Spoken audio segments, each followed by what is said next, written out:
Okay, fantastic.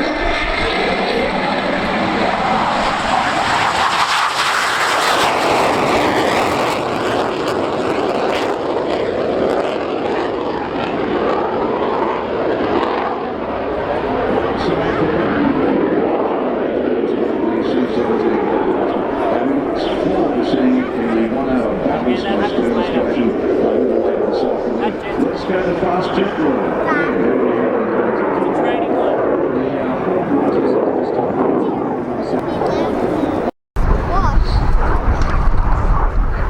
Seems just getting word from Wingmaster that the Hawk is taking off and positioned to the hold, so Zoff and I will get into the commentary for the Hawk 127 display when it comes back. VTech Aero. Heads up, here he comes, out to the right, the Hawk 127.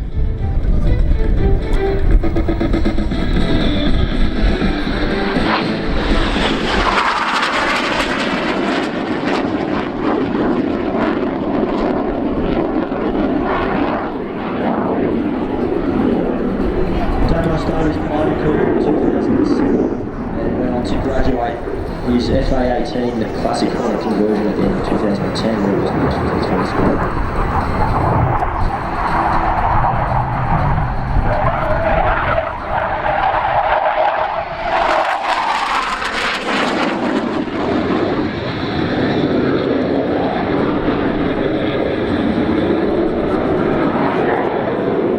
His highlight of his career so flying instructor at 76 Squadron and also the display pilot. Damo's now setting up for the inverted pass. In a moment he'll roll upside down, held in by his 5-point harness. Here he goes.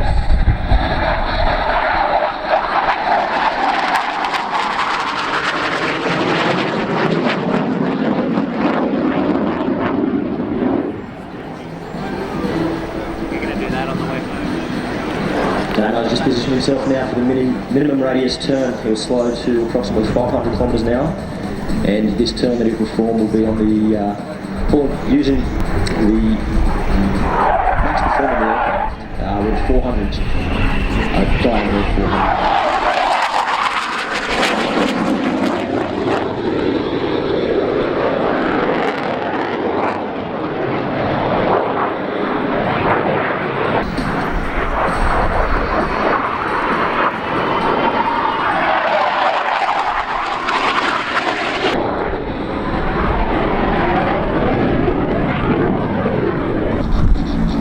See if we can count them through with him. Here we go. There's 1, 2, 3, and 4.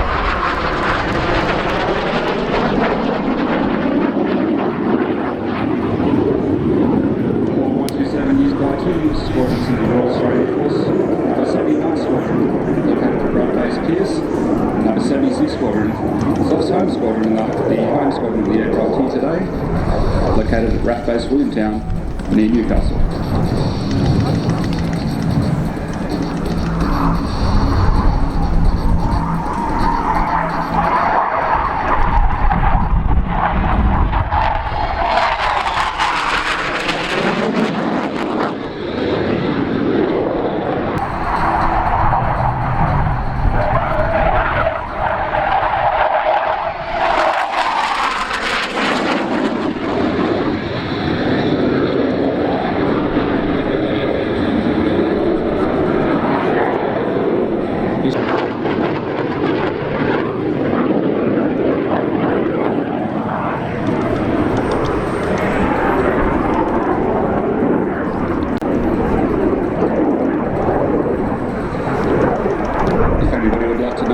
If they've got what it takes to become a future fighter pilot in the Royal Australian Air Force, you can log on to Defence Job.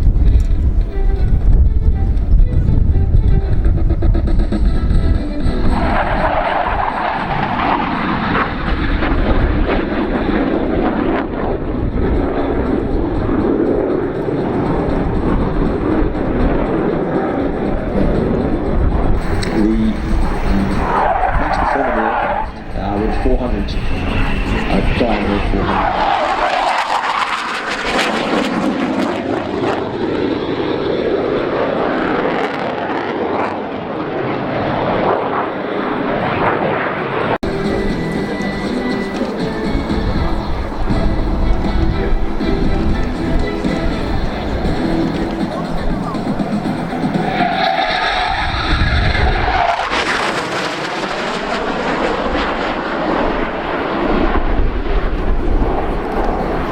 turn there, pitching into the circuit. As I've said, when he comes down, he'll land onto the runway. He'll then deploy his chute, using it to slow the aircraft down.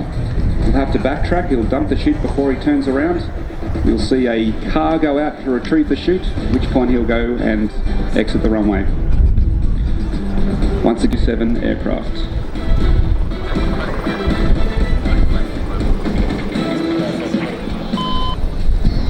Thank you very much, Zoff.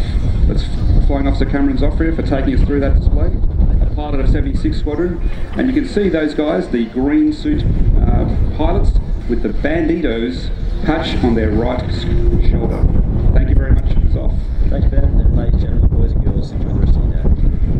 Once again, if you want to find out if you've got what it takes to be a pilot in the Royal Australian Air Force or in the Australian Defence Force, log on to defencejobs.gov.au. Back to you, Peter. Good on you, Ben, and look at this hawk coming in from the north right now. As a part of Fighter Combat Group, as you've just heard, Ben said to me, how do I become a fighter jet pilot in the RAAF? defencejobs.gov.au, and the Fighter Combat Group is such a complex and together organisation with many reaches and many arms to keep our air superiority in Australian skies. Couple 1 engaged, 4 miles, 1 Couple 2, press. Very telling. Couple engaged, 1 engaged west. One of the first and most significant changes to the 21st century Air Force was the creation of Air Combat Group, a hard-hitting combination of tactical fighter groups moved one of the world's longest established air forces beyond the concept of organising around specific fighter and flying aircraft types into thinking of structured forces in terms of first combat capability.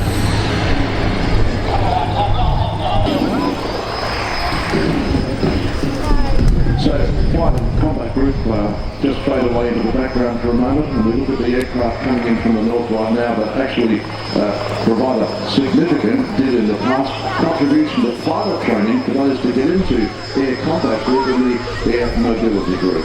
But actually, Peter, the aircraft out to the front.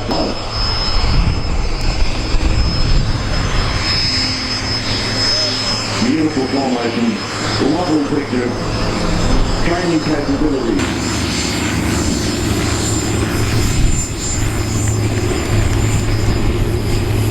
Now, Ben, the CT4s, they're the yellow aircraft, correct, that are leading? The small aircraft out to the front, yes. Yes, now you've had time on that in your early days. Tell us about flying that aircraft from a pilot's perspective. Okay, they're very, very well built, like the proverbial outhouse, and that enables the pilots, the junior pilots, the boggies, to actually treat them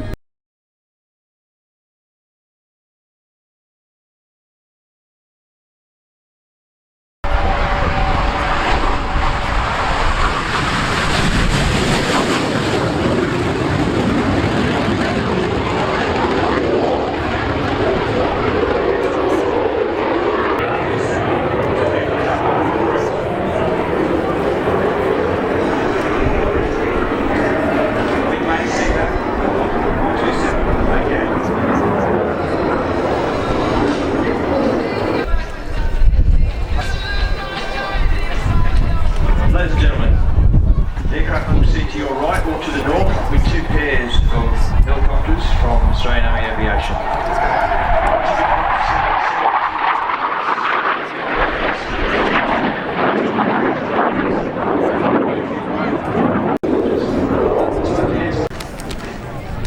Some of the recent operations include transporting humanitarian supplies and helicopters to Burma and Thailand following Cyclone Nargis. Deployed urban search and rescue teams following earthquakes in Indonesia in 2009, New Zealand 2011 and Japan as well. And following the Fukushima nuclear power plant accident, a pair of RAAF C-17 Globemaster aircraft transported remote water cannon equipment to Japan.